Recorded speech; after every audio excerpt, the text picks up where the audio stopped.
Welcome to Straight Talk with Carly Alyssa Thorne, and I have with me today Kit Cummings, and I'm really excited because today we're going to be talking all about peace. Actually, I love his tagline where peace is the new dope, and we're going to be talking about 40 days to peace and a bunch of other things revolving about interconnectedness. For me, it's interconnectedness. We're all interconnected, and so welcome, Kit. Welcome, but I got to correct you real quick. It's hope is the new dope. Hope. I knew there was. Come on, man. I mean, it flows so much better. Hope is the new dope. Hope is, yes, that does sound much better. The other way does sound a little more, yeah. Gotcha. Well, peace is the new dope too. It just doesn't flow as well. That's all. True. I like your version better. So first, I would love to ask and for you to share with the audience, what was your inspiration behind starting this program? Well, I have been, first of all, thank you for having me on the show. Very excited, heard great things. I've been looking forward to this. I've been involved in the field of personal development and teaching, coaching, training, public speaking for 25 years. Most of that career has been around nonprofit, charity, service work.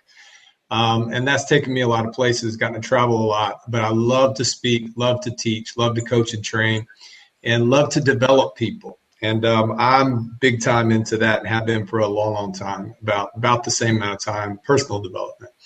But I was invited into a prison for a weekend event in 2009.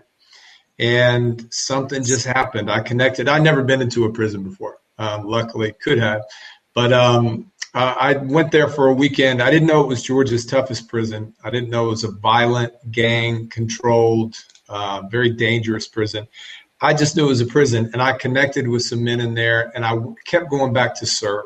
And then I started teaching just on a volunteer basis, and one thing led to another, and it's evolved into this, the great work of my life.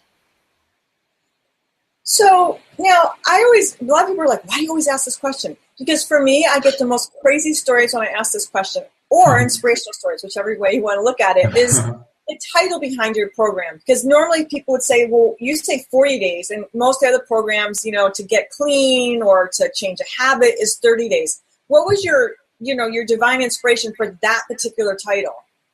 That's a great question. Well, the overall arching, the organization is called the Power of Peace Project. And it's basically the concept that power comes from peace. And a lot of times people think of peace as something that's soft and weak and passive. And yet the great peacemakers in this world were very powerful men and women. And their power just came from a very deep place. And so nonviolence is very strong. It's forceful, but it's peaceful. And so anyway, we developed 40-day projects. 40 was a number that I just love. I'm a faith-based guy. My service career has involved faith-based organizations. 40 is a number that people can relate to. And I figured if 30 is good, 40 is better. And so our projects, we set out to create new habits and patterns and pathways in the brain, and helping people to learn to use their energy differently. And the brain is a learning machine. It learns whatever we feed it and whatever we practice, definitely what we repeat. The brain is designed to learn and develop shortcuts and lay down track and help it get you to where you went today easier and quicker tomorrow. And so I figured if you do anything 40 days in a row, you establish some very strong set pathways and new habits. And that works around addiction, overcoming, harmful habits, pathways in the brain, ways that we grew up, things, hang-ups, and things that are keeping us from being free. And so that's where the 40-day platforms came from. It wasn't too much to overwhelm a participant, but it was enough to create some lasting change. So I have a handy dandy little app. I don't know if you follow numerology or numbers. I love numbers. I see 444 all the time, 333. So I've actually plugged in 40. And this is, by the way, from Doreen Virtue's number book. And it says, God and the angels are surrounding you with heavenly love and protection. Nice. So that's what 40 means. So the minute you said that there was a reason for 40, I had to. Oh my gosh, I'm gonna so steal that. And the funny thing about it is not too long ago, my daughter will tell you this. I started seeing 222 everywhere all the time. It was ridiculous. I was being stalked by this number 222. I'd see it on signs, and then I'd see it on the clock, and then I'd see it in the paper, whatever I was looking at. I'd get up in the middle of the night, it was 222. You know, I'd get a phone call, it was 222. You know, I'd stop a video we were watching, and it was stopped at 2 hours and 22 minutes. And so finally I Googled it, and I like numerology and everything. And I looked at it, and it was 222 is the number of angels. And it was your angels are trying to get your attention, trying to get you to stay on focus, that you're right on your soul's purpose and don't deviate. And so, you know, to me, it was like every time I see a 222, angels are tapping me on the shoulder, trying to get my attention. Well, I turned my 16-year-old daughter onto it, and we've made a game of it, and we see 222 everywhere. And then we start looking for angels. It's so much fun. So now 40. I have a challenge for you and your daughter. So first of all, I encourage you for your daughter and you, get the Hay House app, and it's the angel numbers 101 during virtue. So you're going to love 222. So 222 says, trust that everything is working out exactly as it's supposed to, with divine blessings for everyone involved. Let go and have faith. So I don't know if you've seen the new, there's several books out, like E Squared, MC, or E Squared by Pam Grau. Okay. So as you know, what we focus on expands. Like I would say, a little bit of self-development. I don't like the word junkies, but you know what I'm saying? We're very much into self-development awareness. Junkie. So, yeah, I know, it's kind of like, what an absurd, and that's what everyone says. I don't understand they want to use that word for. For me, it's like, I just want to I'm constantly wanting to evolve. I'm constantly wanting to learn, because I know there's always something out there, new technology, new pathways, new whatever. Absolutely. And so I'm always looking at, you know, as I know, T. Harv Eker and all these, you know, speakers say, whatever you focus on expands. And so that game you're doing with your daughter, that's why it keeps on appearing. So you're saying we're going to make it into a game. We're going to look for 222. So what happens? You see more of 222. I would say the challenge would be, tell your daughter, let's focus on 444, which means being surrounded by the angels, and see how often 444 comes. Now, you'll dig this though. Okay, so I'm sitting in the middle of nowhere, Indiana, or somewhere on one of my tours, and I'm sitting in a Cracker Barrel, right, by myself, hanging out, just kind of vegging, and all of a sudden I get a text from my daughter, and it's another 222 sighting, and it's something obscure and everything. So I'm like, what? And so I send one back. And I'm sitting there by myself, and I'm thinking to myself, is this just a mental thing? Because I know how the brain is designed to find what you tell it is relevant. You know, the reticular activating system, you find what you look for, what you focus on expands. And I was sitting there having this conversation with myself. I wonder if it's just a brain exercise, or is there something really behind the scenes operating here?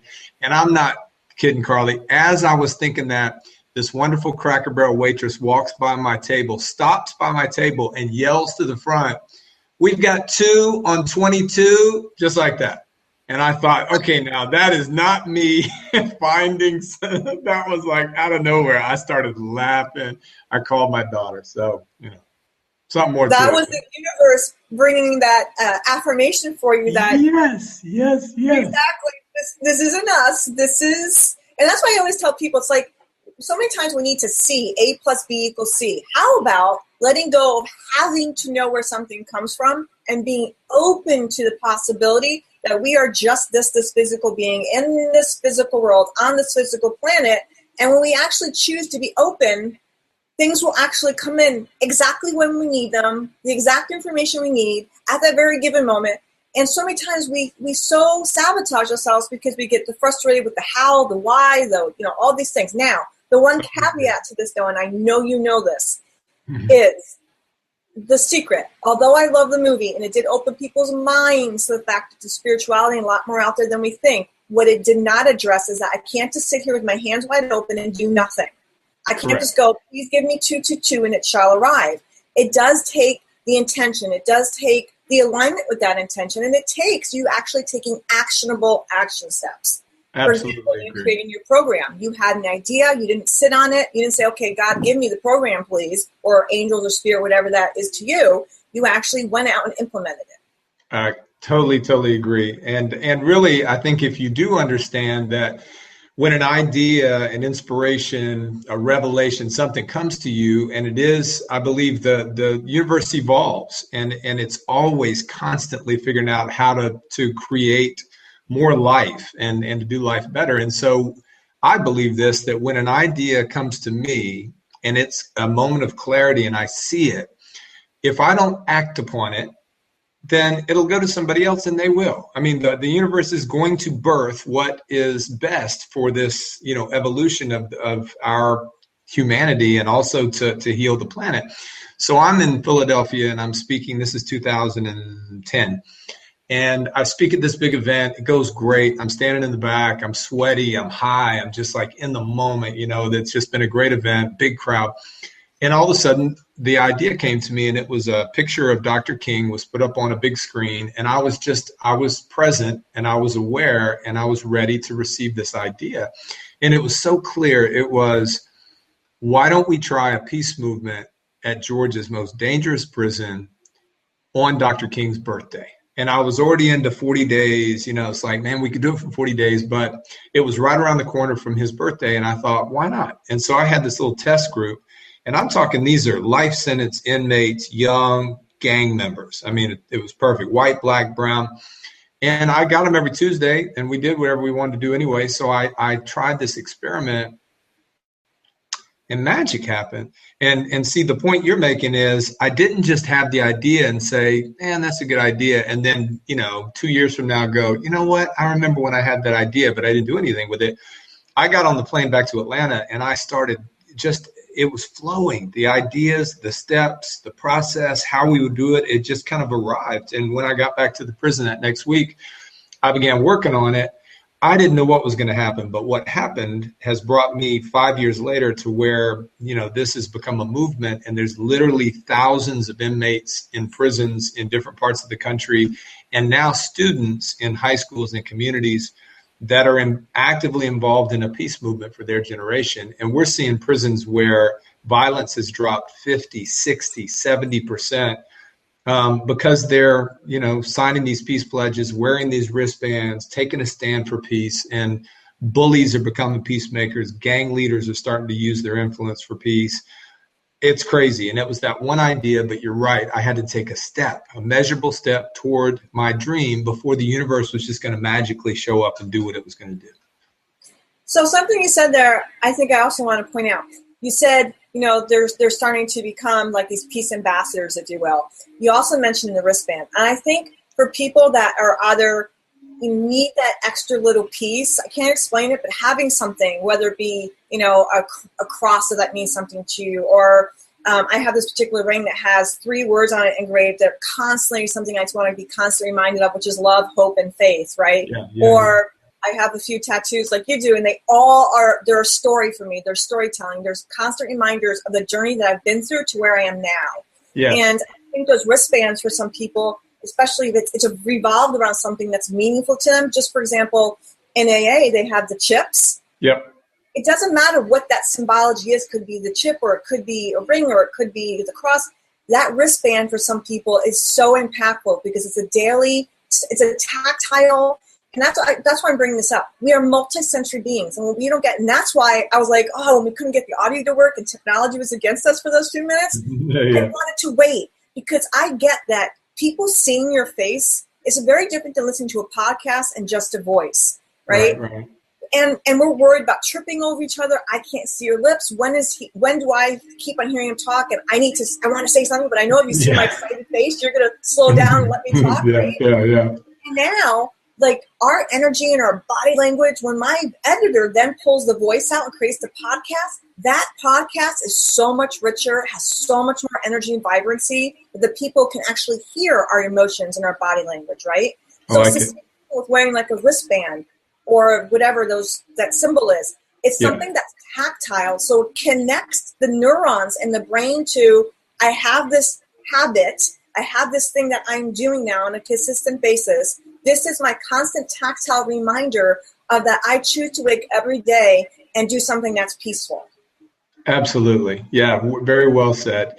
It was an experiment, and it was a risk. And I had a warden in a prison in Michigan that allowed me to test this experiment. And here was the thought, is that they had the journal that I created. They signed the peace pledge. They set out to live by 7 radical principles for 40 days, journal, get together in small groups and discuss, sit down with their enemies, Crips and Bloods, Christians and Muslims, gangster disciples and Latin kings. I mean, for those that don't know, these are dangerous gangs in a tough prison environment.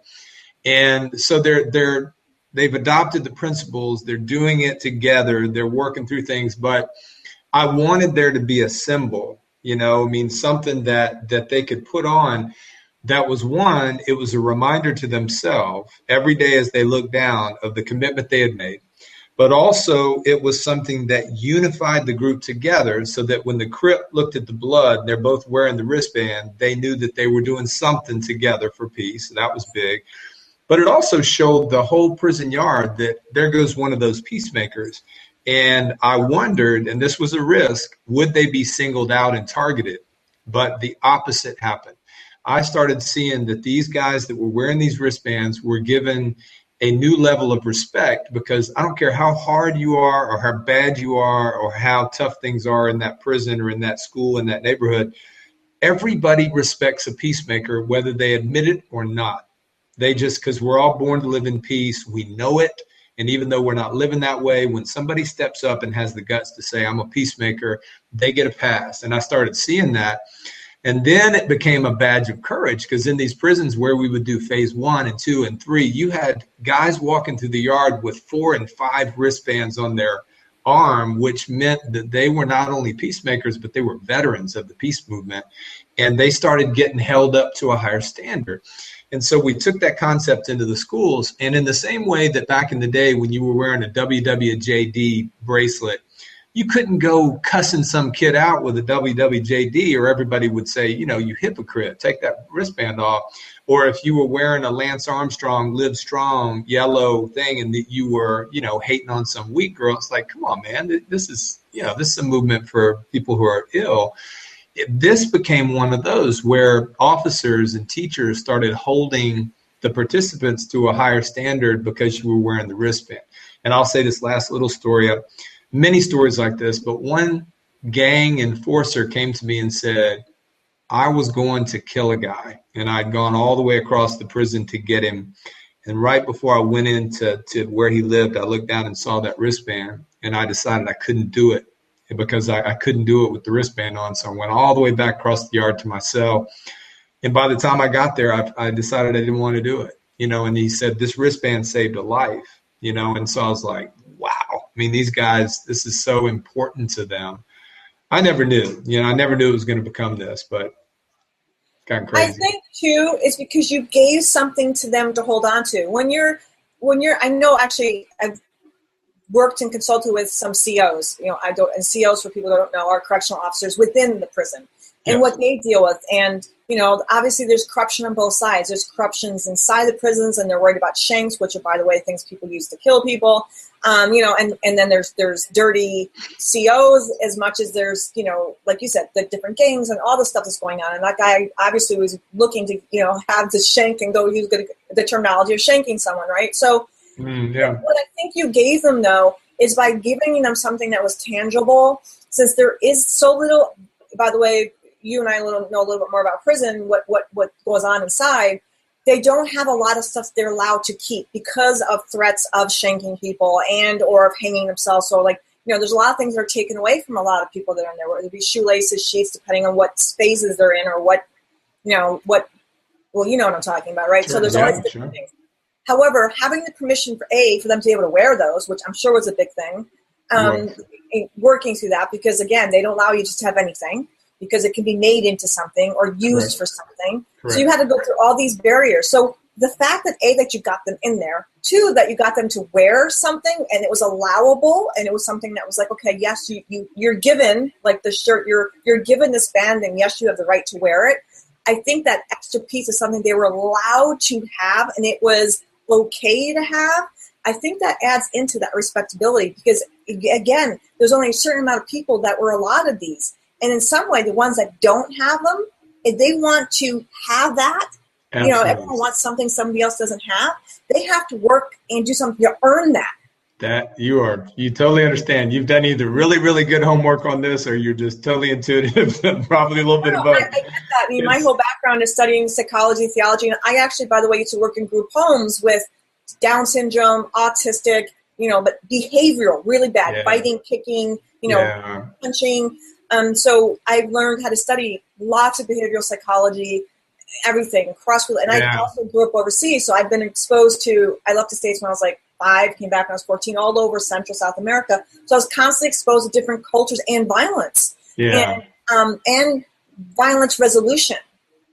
So you and I, it's like one of those things where you have to be educated. You have to choose to want to be educated. I can't work with people. You can't work with people at that level, and I'm talking about issues. People have a lot of issues, crime, whether it be abuse. My background, I grew up with a lot of abuse, so that was another reason why I chose to go on those paths, to find out more and more and more so I could change my own life and cut the strings. Right. Was because in order to do that, you have to be massively intuitive. You have to be massively, almost fearless, because if you show any fear, like an animal, right, you are going to get hurt. They know it. Absolutely. When you go into those spaces, you can't be in that space. Nope. You can't fake that. These guys my antenna has become so much more refined and sensitive here in the free world, because they've taught me that. They live in a place where they better have a very fine-tuned antenna, the hairs on the back of the neck, just the sense of when something's about to happen, a vibe that doesn't feel right, a person. And that's true, but you can't fake it. I mean, if you are full of crap when you're in there, they know it. They have a meter, a BS meter that goes off. And so you better be there for the right reason. And if you are authentic and you are there to help them, they have this unbelievable devotion and love for you that I find rare in the free world. They will absolutely die for you if you believe that you're there to help them, because that's very rare for them. They don't have people that could be doing other things to come in. And they know that I'm not an employee of the prison. They know that I'm there because this is my life's work, my calling. And it also, a couple of things is, one, you were right on time with the wristband. It means something to them. And it symbolizes something to them, to the rest of the prison. It also gives, everybody wants peace, but they live in a place where they're afraid to show that they don't want to be weak. This gives them a reason to be peaceful, and it's got something that it's edgy and cool. It's a program that is able to attract guys that won't come to other programs. Gang leaders rarely come to any program. They come to this. These rival gangs and even rival religious factions don't come to programs together. They do with this. It's very hard to get an inmate or even a kid in a tough school to back down when they're provoked. They do for this because they've got the wristband and they're able to say, look, I'm trying to be a peacemaker. Don't make me lose my peace. So it gives them a way to stand up without backing down and still not lose their respect, their credibility, which is unbelievably powerful. And I've gotten to get close to some of the toughest guys in some of the toughest prisons. And once they begin to use their influence for peace, it's amazing how peace can come to a place, because we go after the bully, the leader, the tough kids. And once we have them buy in and say, look, if you could have easy time, wouldn't you rather do easy time? Yes. If you could go home and stay out of here, would you? Yes. Do you know when something is about to happen before it does? Yes. Do you have the power to stop it if you have a good reason to? Yes. Okay, put all those together. Let's create easy time, get you home sooner, stop the things that you have the power to stop, and let's all just have a better quality of life and get the hell out of here. Then all of them start looking around and saying, well, yeah, I want that, but what about him? What about him? And I'm like, well, let's all get together. 40 days, wear the band, do the journaling, get together, and let's see what happens. And 40 days later, they realize that for 40 days, their life has been better and they haven't lost any respect. They're willing to give it another round. We go to phase 2. So I think what most people don't get is the empowering part and that connection and that bond. It's like we also have to realize that everyone's coming from their shit, if you will, right? Everyone who's a bully, if we bother to really get to know them and actually have a conversation with them and literally know that they're just attempting to push us away or afraid to have a closeness or connection, we can help get to the underneath parts so that we can actually get in there and actually create change. Yes. Nobody who's a bully or an abuser or, a rapist or any of these people that are doing violent crimes, trust me, there is issues behind that. And I work with people that have been any sort of abuse, that is, okay, whether it be sexual, verbal, or physical. What I keep on telling them over and over and over again is you have to be willing to forgive not only yourself, the other person. Yourself, because, there's all that guilt. I didn't scream loud enough. I didn't stop them. All these, and then it's like, well, how can I forgive that person? They did this to me. And so I have to retweak. So here's the reframe. And that's why I love psychology in the mind. It's such a brilliant thing. The reframe is, yes, you have to forgive yourself. And the reason why you have to forgive the other person, you do not, and here's the reframe part, you don't have to forgive the actual act, because the actual act of someone hitting you, raping you, right, is not ethical by any means. There isn't a wrong component, if you will. However, you do have to forgive the person, because you have to realize on some level, they've come in from something. They've been beaten, they've been raped, or whatever that is. We don't know exactly. You don't have to forgive the act. You do have to forgive the person. When I just put that little distinguishing piece in there, people are willing to do the work. But if I went to someone who had been abused and said, well, you have to forgive the other person, and they'd be like, hell no. They just massively disrespectful for me. And then if I did that, that would mean that I'm basically telling the universe that it's okay to beat or disrespect me. However, if you put that tweak in where it's like you still have to forgive yourself and the person, you don't have to forgive the actual, that piece of violence. Oh, that's good. Very different. So I think a lot of it is semantics, although that sounds petty, is the words that we use, how we talk to someone. Are we giving feedback or advice from a place that's punitive, or is it from a place that, you know what, I can empath. Your experience is going to be unique to mine. However, I can empath. I can connect. I can find a common ground with you on some level. Let's find that. Don't go in there saying, I know your pain if you don't. Yeah. Because you don't, unless you have been a person who's been in prison or you've been raped or whatever that the issue is, you can't understand. So don't say you can and go, oh, I'm so sorry. That does not work. No, that's all very, very, very insightful and true. And what happened is I launched the first phase of this they're all built on 20th century peacemakers that changed the world. Gandhi, King, Mandela, Mother Teresa, and Albert Einstein, and now Maya Angelou, and Thich Nhat Hanh, and Dalai Lama, and Black Elk, and Malcolm, and, different iconic peacemakers that they study their quotes, they journal about their lives, they write a paper. I mean, it's really, really cool stuff. And then they get together and do their discussions.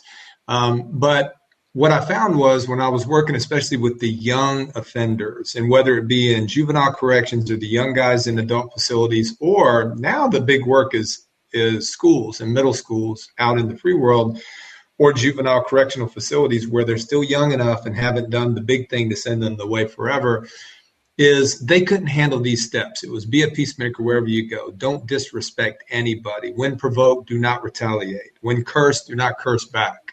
Do not lie, cheat, or steal. When wrong, promptly admit it, make amends. Treat everybody with the respect you wish to be treated with. Those are all powerful.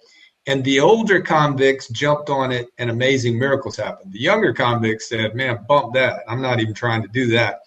And that led me to develop the second phase, which goes to kind of what you were just talking about. Because think of these, if we can get a young guy from Cleveland who's sitting around in one gang, and this is real right now up in Cleveland, and the kids from Cincinnati and the kids from Cleveland hate each other and they war all the time. They're 17, 16, 18.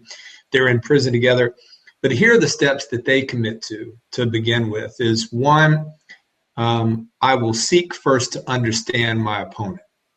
Okay. 2, I will find common ground with my adversary. 3, I'll walk a mile in the other man's shoes before I judge him. 4, I'll practice active listening and pause before responding.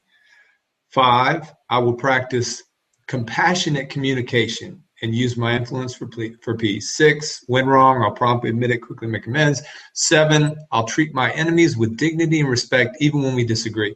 So what I'm trying to do is get them to sit down for 6 weeks in a row and try to do that. Shut up, listen, try to put yourself in his shoes, find out where he's coming from before you make a judgment. And then if you do this honestly, you're going to figure out that a kid growing up in Cincinnati and a kid growing up in Cleveland really don't have a lot that's different. They just hate each other for no apparent reason. And we've had leaders come together at the celebration at the end, and one kid from Cleveland and one kid from Cincinnati in rival gangs, and they're both leaders, are arm in arm up there cutting up because they've become best friends in 40 days. And it's like all they had to do was do life together for 40 days and begin to understand he's just like me. He's got a grandmother at home, loves him. He's got a neighborhood that he's used to. He's got, we all are the same. It's just, yeah. So I totally hear what you're saying. So I'm looking forward to talking to you after this because I have some brilliant ideas that I want to work with you on. So a couple things. I don't like to make these really long because then, we lose people. So I have a couple things I'd like you to do for me. One is, how can other people share with people how they can get involved in the project if they choose to? So remember, this is also a podcast. So I also want you to say the website, spell it out so that, people that are listening don't have to pause to get okay. And then tell them, where they can find this book, how they can get involved, and what would you ask of people to do? Okay, great. What's called the Power of Peace Project. And so anybody that wanted to find us, just Google Power of Peace or Power of Peace Project, you're going to find us. You can also just Google me, Kit Cummings. But the website is powerofpeaceproject.com, POWERPEACEPROJECT.com, powerofpeaceproject.com. Once you go there, there's a lot of different ways that you can get involved. Obviously, you can donate and help support the cause. We're a 501c3. We're totally, nonprofit. We rely on donations and support from communities. You can get the products there, whether it be the books, the DVDs, the pop gear. We have T-shirts and hats and socks and iPhone covers and earbuds and flashlights and water bottles, and all of them are Hope is the New Dope, which kids love. And so we encourage people to get involved. We have an app that we just developed, which is to take the 40-day challenge. You download the app, the Power Peace Project app, and it'll go live this week on Android, probably next week on iPhone. But that allows people to take the challenge right there on their mobile device. And then it's a great component for, we'll launch it in schools and have whole gyms download the app, and then we'll get the movement going that way. How they can help is I go where I'm invited. If a listener or someone that's watching this has a community, which is all of our communities that have kids at risk, and maybe there's a high school you're connected to that you're like, man, we want this there. We deal with kids that are involved in unhealthy social media, bullying, cyberbullying, alcohol and drug abuse, risky behavior, suicide, addiction, overdose, incarceration. I mean, our kids are at great risk. Heroin has become an epidemic in our schools, out in the suburbs, gated communities. It's unbelievable. But if you are connected to a school, your kids out there, go to the website, invite me, and I will make a way to come to your school, and we can look into launching a program. The new book that's coming out is called Peace Behind the Wire. It's the most significant thing I've done to date. It releases August the 8th. Peace Behind the Wire, a nonviolent resolution. We have a radio show that we're launching July the 20th on Voice America Radio and World Talk Radio Network. It's going to be a 13-week series. It's going to deal with all these issues from, how we're losing our kids, how they're becoming more disengaged, distracted, we're losing them, and to human trafficking, we're going to deal with some real issues.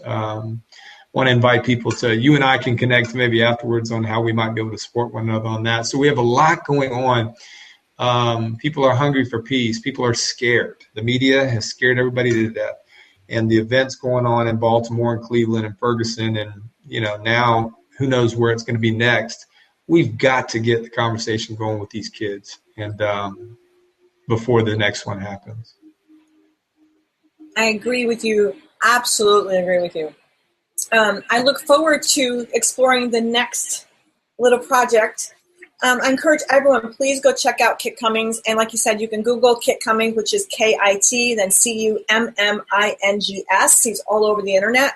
Also encourage everyone to go to his website, and your lower third just disappeared. So say the website one more time. powerofpeaceproject.com. Okay, because I was about to say that, and I knew it wasn't in the website. So I don't want to confuse people. However, everybody knows I put together an amazing blog post that has the embedded podcast, it has the embedded video, it has all of Kit's information, all of his links, and you'll be able to find out everything that you need. As you know, I love to bring you more valuable resources and tools and incredible people. If you know of anyone you think that you'd like me to talk to, or you'd like to hear about a certain subject, please feel free to reach out to me at Carly, CarlyaThorne.com.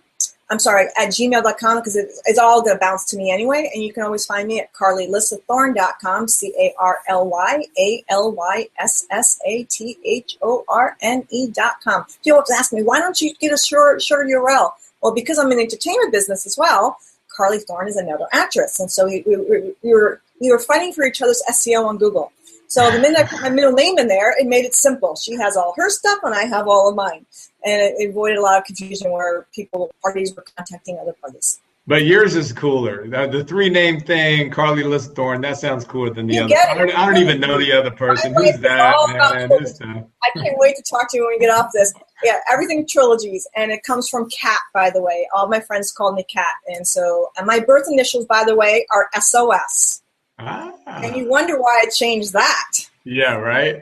Okay, so yeah, that's why I can understand all the subjects. I grew up with sexual, verbal, and physical abuse to another level. And with the initials of SOS, oh, trust me, baby, I wanted out of that.